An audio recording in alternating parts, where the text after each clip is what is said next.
What's up for January? Some moderate meteor activity, several great pair-ups of the moon and planets, and how just 4 minutes a day can make a big difference in your view of the universe. The year kicks off with a quadrantid meteor shower which peaks after midnight on January 4th. Light from the third quarter moon will brighten the sky on the peak night, causing fainter meteors to be lost from view. But the shower does produce a decent number of bright meteors called fireballs, so it can still be worth your time. If viewing from a dark sky location, you may see 20 to 25 meteors per hour at the peak. You can catch a few meteors in the few days before or after as well. In fact, the shower is active through around January 12th, so you might catch a fireball in the week after the peak when the moon has moved out of the pre-dawn sky.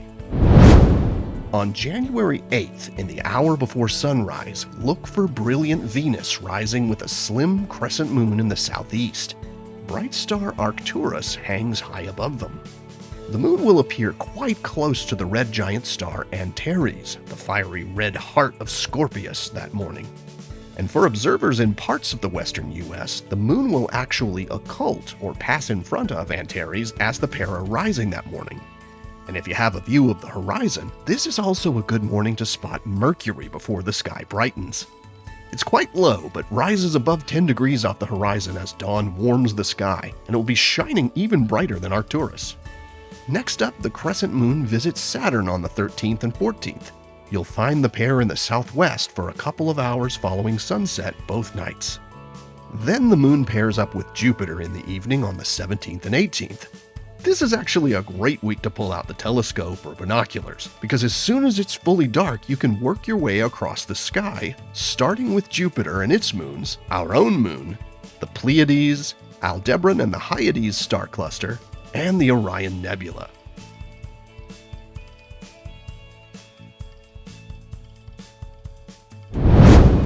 One of the things that makes skywatching so interesting is that the sky is always changing. The stars rise in the east and set in the west each night. The moon gradually waxes and wanes as it goes through its monthly cycle. And likely you've also noticed that which stars you can see on a given night changes slowly over the course of the year. The bright stars and constellations we see on warm summer nights are not the ones that fill the chilly sky in winter. This is because the stars rise 4 minutes earlier each day, and it adds up over time. In just 1 week, a given star will rise 28 minutes earlier than it does tonight. And in 1 month, the same star will be rising about 2 hours earlier. So at 4 minutes per day, or 2 hours per month, after 6 months, the stars of summer are rising a full 12 hours earlier than they did back in June, placing them high in the daytime sky. But in their place, the evening sky belongs to the stars of winter. This slow-motion cycle in the sky plays out annually as Earth moves in its orbit around the Sun. Our view outward into space during the night depends on where Earth is in its orbit.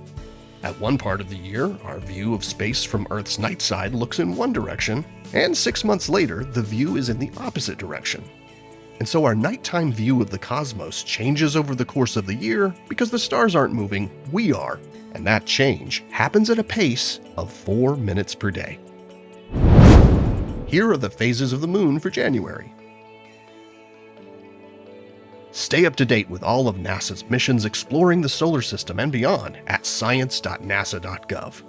I'm Preston Dykes from NASA's Jet Propulsion Laboratory, and that's what's up for this month.